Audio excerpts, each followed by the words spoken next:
Ven, el camino que buscas comienza aquí. Universidad Mayor.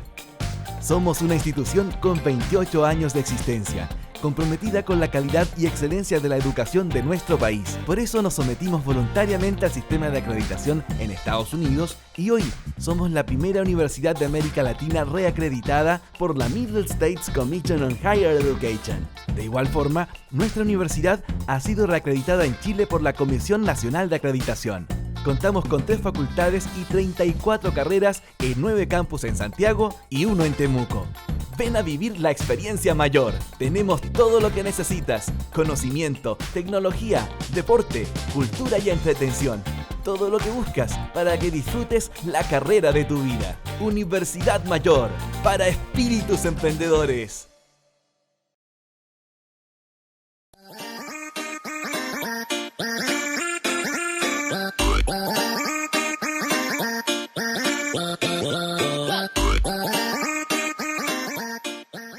Hola, hola chiquillos, hola chiquillas, bienvenidos, bienvenidas a esta nueva clase de lenguaje y comunicación. Como siempre, partimos un poquitito desfasados, ¿cierto?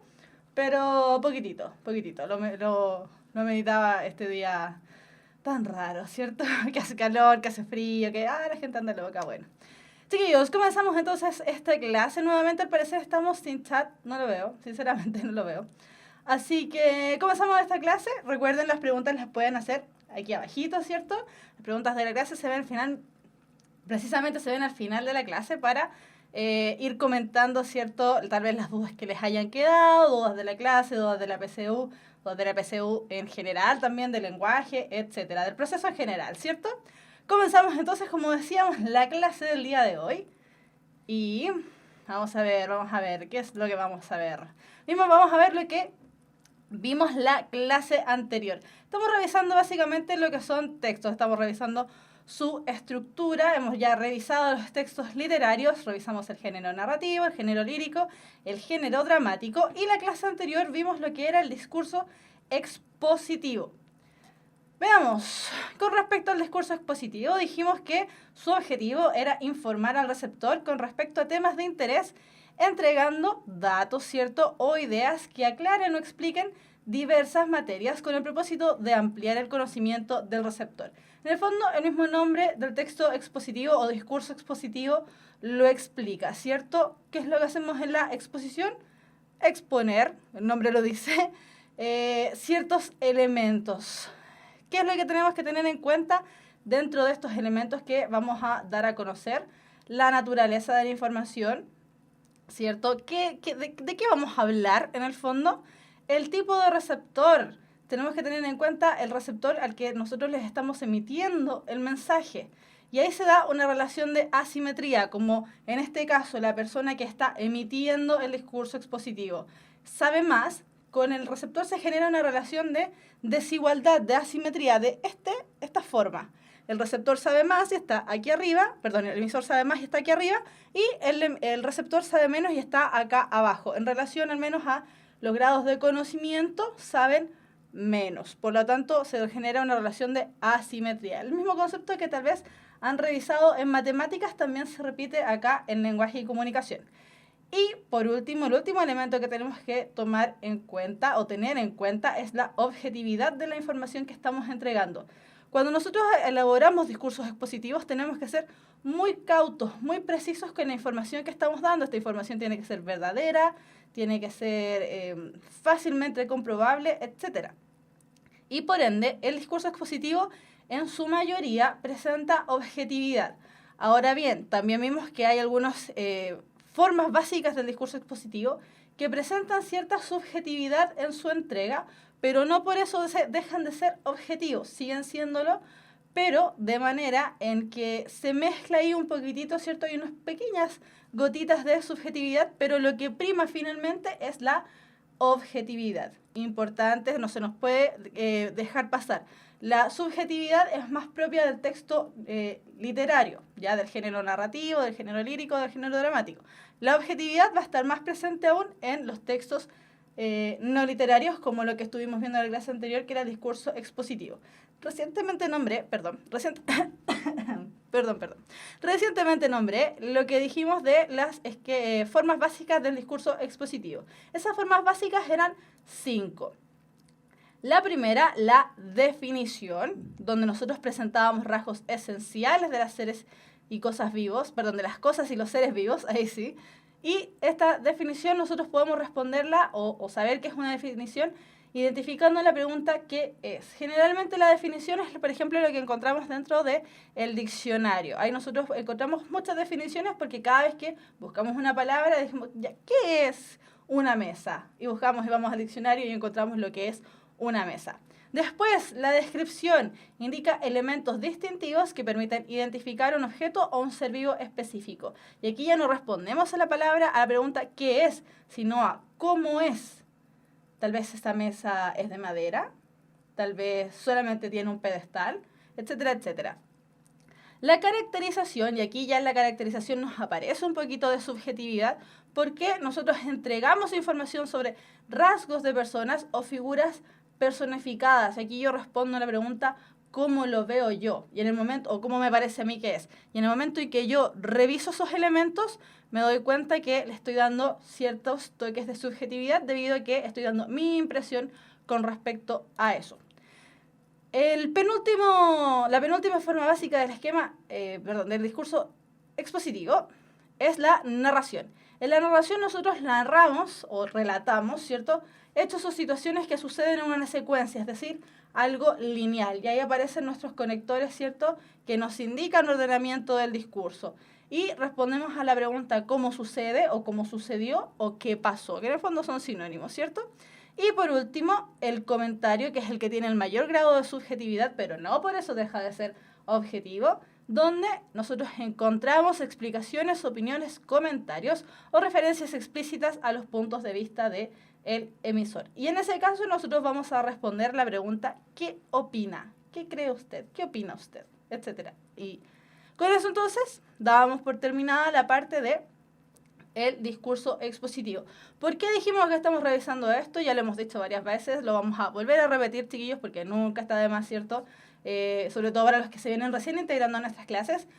Las preguntas de contenido en la PSU desaparecieron, ya no están, no son parte de la PSU. Sin embargo, tenemos que tener en cuenta, ¿cierto?, que cuando nosotros nos cuesta un poco entender un texto del tipo que sea literario o no literario, es bueno conocer sus partes, sobre todo las más importantes de ese texto, las más características de ese texto, porque de esa manera, si nos cuesta entender el texto, tal vez lo vamos a poder ir desglosando parte por parte y de esa manera generar una comprensión de lectura más acabada, más profunda, podríamos decirlo. Es lo que necesitamos precisamente para los textos de la PSU, que recuerden que es la mayor parte de la PSU, es comprensión de lectura. Entonces, el día de hoy, viendo nuevamente la misma gráfica que vimos al inicio, ya revisamos el género narrativo, como dijimos, ya revisamos el género lírico, ya revisamos el discurso expositivo y el día de hoy vamos a revisar lo que es el discurso argumentativo. Entonces, fíjense ahí nuestra amiga argumentativa de los profesores de lenguaje y comunicación, nuestra amiga por excelencia Mafalda, en una tira donde ella pregunta, ¿pero por qué tengo que hacerlo? Y la mamá, muy mamá, ¿cierto? Todas las mamás responden eso cuando preguntamos, porque te lo ordeno yo, que soy tu madre. Y ella, muy sabia, le responde, si es cuestión de títulos, yo soy tu hija. Y nos graduamos el mismo día, ¿o no? ¿Qué es lo que está haciendo Mafalda ahí? Mafalda está precisamente argumentando razones de por qué, o pidiendo en realidad razones más válidas de por qué ella tiene que hacer determinado asunto. Y ahí nos damos cuenta, entonces, chiquillos, que la argumentación aparece en casi muchos lugares de nuestra vida cotidiana. Nosotros constantemente estamos argumentando y constantemente estamos siendo invadidos por la argumentación, por ejemplo, a través de la publicidad, que es una de las formas que encontramos argumentación, o en las noticias, o en la calle, cuando tenemos que debatir o pedir permiso por algo, etcétera, etcétera. Siempre, siempre, siempre nos estamos encontrando con la argumentación. El discurso argumentativo es el medio a través del cual expresamos puntos de vista en relación a un tema polémico. Entonces, ¿qué es lo que hacemos en el discurso expositivo? Expresamos nuestra opinión, nuestro parecer con respecto a algo. Y ese algo generalmente es un tema polémico, es decir, un tema que es posible de ser debatido. Los propósitos que tiene este discurso argumentativo es convencer, persuadir o disuadir a los receptores del discurso sobre la validez o no de las opiniones para reafirmar alguna convicción ya existente o modificarla. Entonces, a través de los argumentos que nosotros entregamos, a través de las razones que nosotros entregamos para defender nuestro punto de vista personal, lo que estamos haciendo frente a un otro es convencerlo, persuadirlo o al revés, disuadirlo, es decir, alejarlo, ¿cierto?, sobre la validez o no de nuestras opiniones o del punto de vista que nosotros generamos en un comienzo. Ahora, esas palabras ahí están destacadas porque si bien para la comprensión del texto argumentativo tal vez esta parte no es fundamental, podríamos decirlo, sí es importante que conozcamos algunas diferencias, chicos. ¿Por qué? Porque nosotros también nos estamos enfrentando al ítem de vocabulario contextual y porque tenemos que saber ahí más o menos como al dedillo algunos trucos o algunos tips que nos van a salvar al menos en ese ítem. Acá, donde dice convencer, cuando nosotros convencemos, estamos utilizando argumentos de tipo racional, es decir, argumentos que se dan en nuestra cabeza y que son posibles de ser entendidos a través de la razón. Cuando hablamos de persuadir, estamos hablando de argumentos de tipo afectivos, es decir, de acá, del corazón, de cuando yo les hago así, ¿cierto? De corazón. Esa es la diferencia principal entre convencer o persuadir. El tipo de argumentos que nosotros estamos entregando para convencer, para que la otra persona adhiera a nuestros planteamientos, adhiera a nuestro punto de vista. Al revés, nos encontramos con el otro concepto que es el de disuadir, que es el alejamiento de una postura que tal vez a nosotros no nos gusta mucho. Las campañas de gobierno, por ejemplo, donde nosotros nos dicen cuidado con el cigarro, el tabaco mata, o no conduzca a exceso de velocidad, o no conduzca bajo los efectos del alcohol. Todo eso nosotros nos están dando un hecho, ¿cierto? Algo que defender y nos están diciendo aléjese de esas cosas, a usted le hacen mal. Entonces, ahí nos están disuadiendo, por ejemplo, de conducir bajo los efectos del alcohol o de caer en el tema del tabaquismo, etcétera, etcétera, etcétera. Las características principales que tiene esta argumentación, primero es el objeto. ¿Qué es el objeto? Tiene que ser un tema controversial que a nosotros nos permita múltiples enfoques. ¿Por qué? Porque de esa manera nosotros podemos también tener varios puntos de vista al respecto y de esa manera también generar el debate y poder empezar el acto argumentativo. ¿Qué más tenemos que tener? Un emisor, quien va a manifestar, quien va a decir su propia opinión o su propia posición con respecto al objeto anteriormente nombrado. ¿Qué más tiene que tener? Carácter dialógico. Importantísimo. El texto argumentativo, como está hecho con la finalidad de convencer o de persuadir, siempre va a estar planteado como una confrontación entre el emisor y un posible receptor. Dependiendo del acto argumentativo, ese receptor va a estar presente o no. Pero como nosotros aquí estamos hablando de textos, y el texto argumentativo principalmente, o discurso argumentativo, nuestro receptor no va a estar ahí mismo presente, pero el texto argumentativo tiene que darnos las pautas, tiene que darnos la instancia para nosotros pensar acerca de ese texto que se nos planteó y llegar a nuestra propia conclusión o, por otro lado, adherir a la conclusión a la que se establece con el emisor.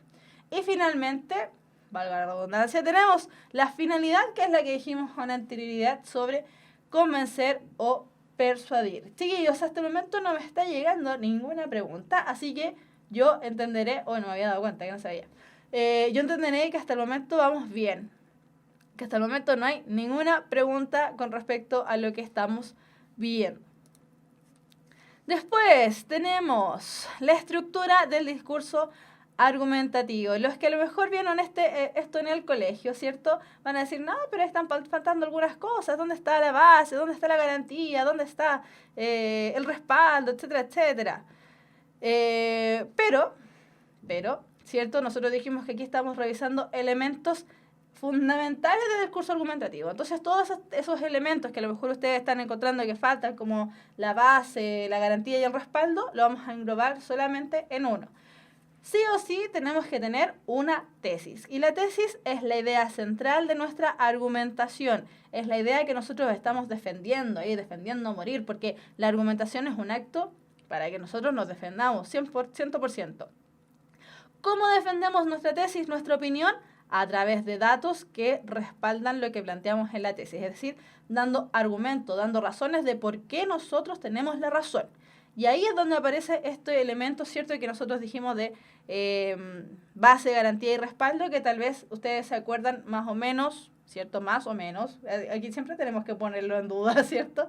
Más o menos del colegio. Pero la parte de esa parte de base, garantía y respaldo, que tal vez ustedes se acuerdan, está englobado en la parte de los argumentos, que son nuevamente, como dijimos, los datos que van a respaldar lo que planteamos en la tesis. Y finalmente, en nuestro discurso argumentativo, tenemos una conclusión. Esta conclusión es la idea a la que llegamos una vez que ya defendimos nuestra tesis y nos dimos cuenta que nuestra tesis está bien o está mal, o que tal vez podríamos adherir a una tesis distinta. Entonces, ya. Para esto, chiquillos, si se fijan, aquí tenemos una estructura lineal, ¿cierto? Tenemos una tesis, argumentos, conclusión. Sin embargo, nosotros ya hemos visto, tanto en el texto literario como en el texto no literario que vimos en la clase anterior, que era el discurso expositivo, que generalmente los discursos o los textos se presentan de manera lineal a través de introducción, desarrollo y conclusión. En el texto argumentativo, nosotros difícilmente podemos encontrar esa estructura, por supuesto, de hecho debemos encontrarla. Sin embargo, no va a seguir esa estructura de manera tan lineal. No podemos decir que la tesis se presenta al inicio, por ejemplo, porque hay distintos modos de argumentar. Entonces, tenemos tipos de argumentación. No sé por qué eso no se ve bien, pero bueno.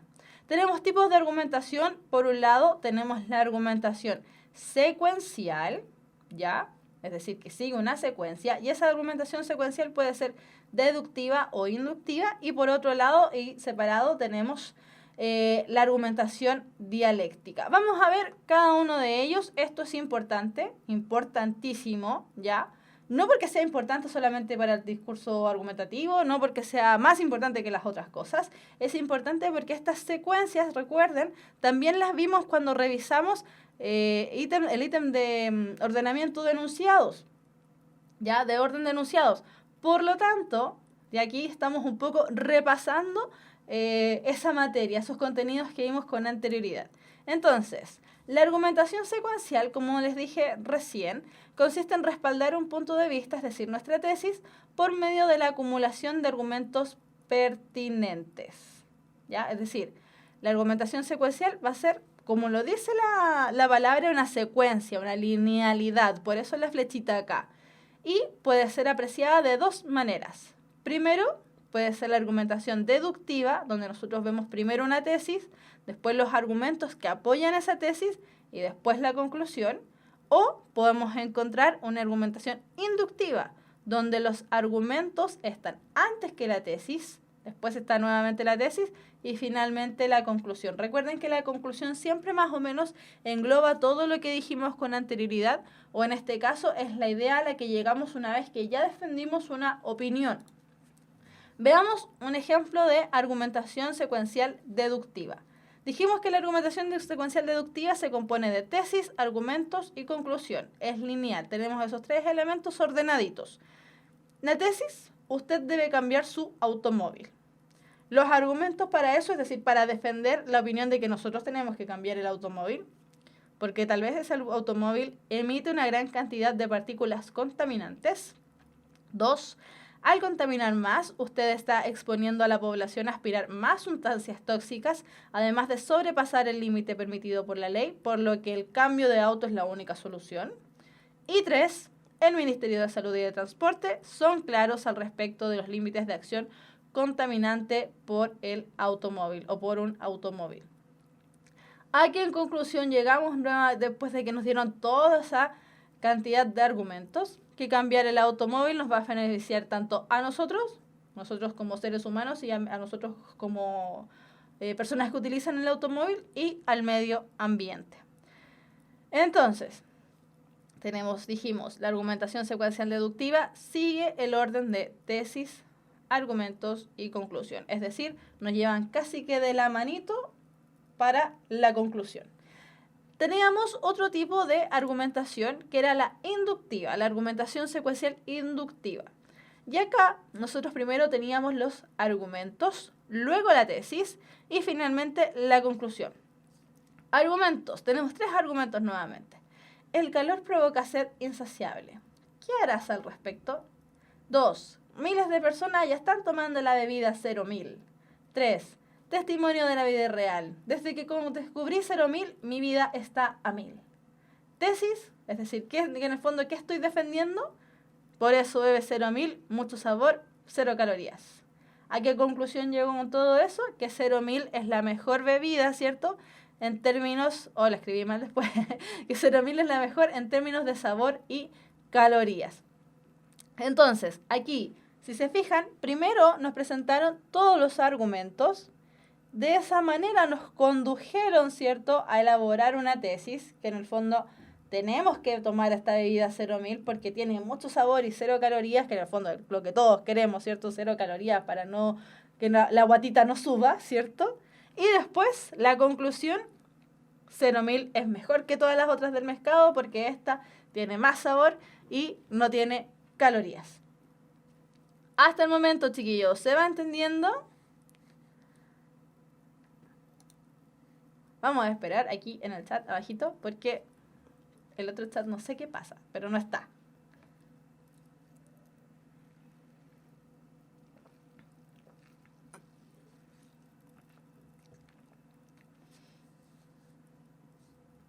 Voy a asumir que sí, simplemente. Sí, sí se entiende. Ya, ahí me respondieron. Me sentía sola, sin gente en el chat. Ya. Dijimos entonces que había otro modelo o otra ordenación, ¿cierto?, de la argumentación, que es la argumentación dialéctica. En la argumentación dialéctica, en este tipo de texto argumentativo, no solo vamos a encontrar una tesis, sino que también vamos a encontrar una contratesis. ¡Chan! Aquí es cuando la cosa se pone compleja. ¿Por qué? Porque cuando nosotros utilizamos una contratesis, lo que estamos haciendo un poco es deshacer lo que nosotros ya planteamos con anterioridad. Entonces, para entender eso, tenemos primero también que entender qué es una contratesis, pues, ¿cierto? La contratesis es un medio para justificar nuestra propia postura, ya que se parte del supuesto de que la tesis defendida nuestra es digna de ser apoyada, pero no así la contraria. Entonces, la argumentación dialéctica se utiliza mucho en conversaciones, o se utiliza mucho también en los debates. Generalmente se utiliza mucho cuando estamos debatiendo frente a otra persona. Entonces, ¿por qué lo hacemos de esa manera? Porque de esa manera nosotros tomamos los argumentos de nuestro adversario, de nuestro contrincante, la persona que es nuestro receptor, y los hacemos propios, pero al momento de hacerlos propios, hacemos un momento malvado, un momento así como ñaca, ñaca, ñaca, y decimos, tu tesis está mal, la mía es mejor, y por eso estoy contradiciendo lo que tú estás diciendo. Entonces, aquí en la argumentación dialéctica aparecen muchos de los conectores adversativos que vimos cuando estábamos revisando conectores. Aparecen muchos los conectores adversativos y los conectores concesivos, así que ojo con eso. Cuando se den cuenta que en un texto está apareciendo primero una idea, pero después se contradice, ¿cierto? Estamos frente a una contratesis. ¿Y qué tipo de conectores es lo más probable que nos aparezcan? Seguramente van a aparecer más los conectores de tipo concesivo y de tipo adversativo, porque vamos a estar poniendo en contraposición las ideas. Entonces, fíjense en este ejemplo. Tenemos dos personas debatiendo. Tenemos a Paula y a Mario. Paula y Mario son dos personas que están debatiendo en torno a cómo adquirir mejor cultura. Y ellos van a entrar en un relativo debate donde van a presentar tesis y contratesis y a su vez van a presentar argumentos, ¿cierto? Y contraargumentos. Entonces, Paula dice, la mejor manera de adquirir cultura es leer. Esa es la tesis que plantea Paula porque esa es su opinión. Eso es lo que ella va a defender a continuación. Mario dice, no, la mejor forma es viajar. Chan, drama, contratesis. Ahí Mario le está diciendo, no, tú estás equivocada, leer no es la mejor forma es viajar. Entonces Paula le dice, pero es más barato leer y por lo tanto está al alcance de más personas. Fíjense en el uso del pero. Ese va a ser el argumento que ella está utilizando para defender que la mejor manera de adquirir cultura es leer. Ella dice, no, es más barato leer, por lo tanto, todas las personas pueden leer porque es más barato que viajar. A lo que Mario le responde, es decir, en el contraargumento, le responde, no obstante, mucha gente lee y se olvida de lo que lee. Y Mario no está diciendo ninguna cosa fuera de lo normal, ¿cierto? Mario tiene razón, muchas personas se olvidan de lo que leen. Por lo tanto, ¿qué es lo que ocurre? Contraargumento. Y como decimos en el lenguaje oral, drama. Entonces, ¿qué hace Paula? Nuevamente argumenta, nuevamente defiende su punto de vista, que recordemos es que la mejor manera de adquirir cultura es leer. Y dice, y le responde a Mario, no es así cuando la lectura que realizamos se toma como un viaje interior. Frente a eso, ¿cierto? A nuestro amigo Mario, lo único que le queda es concluir el debate, concluir esta conversación y decir si en realidad tienes razón. También viajamos con la lectura. No, aquí tenemos también, es decir, no le está dando completamente la razón, ¿cierto? Pero sí se está adhiriendo al punto de vista que estableció Paula en el primer lugar, que era allá arriba, que la mejor manera de adquirir cultura es leer. Entonces, chiquillos, aquí llegamos a la parte central de este tema. La argumentación, los textos argumentativos, están creados a manera de que la opinión que se expresa ahí sea la más válida. Sin embargo, en los textos argumentativos nunca vamos a encontrar opiniones taxativas, es decir, nunca vamos a encontrar una opinión tajante con respecto al tema. ¿Por qué? Porque el texto argumentativo, nosotros como receptores, nos tiene que dar la chance, la posibilidad de entender lo que se nos está planteando y, a su vez, hacer una reflexión de lo dicho. Entonces,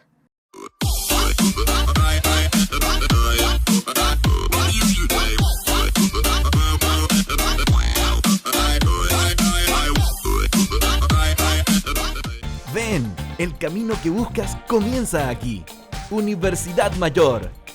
Somos una institución con 28 años de existencia, comprometida con la calidad y excelencia de la educación de nuestro país. Por eso nos sometimos voluntariamente al sistema de acreditación en Estados Unidos y hoy somos la primera universidad de América Latina reacreditada por la Middle States Commission on Higher Education. De igual forma, nuestra universidad ha sido reacreditada en Chile por la Comisión Nacional de Acreditación. Contamos con 3 facultades y 34 carreras en 9 campus en Santiago y 1 en Temuco.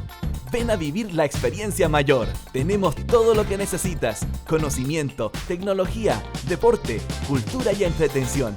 Todo lo que buscas para que disfrutes la carrera de tu vida. Universidad Mayor, para espíritus emprendedores.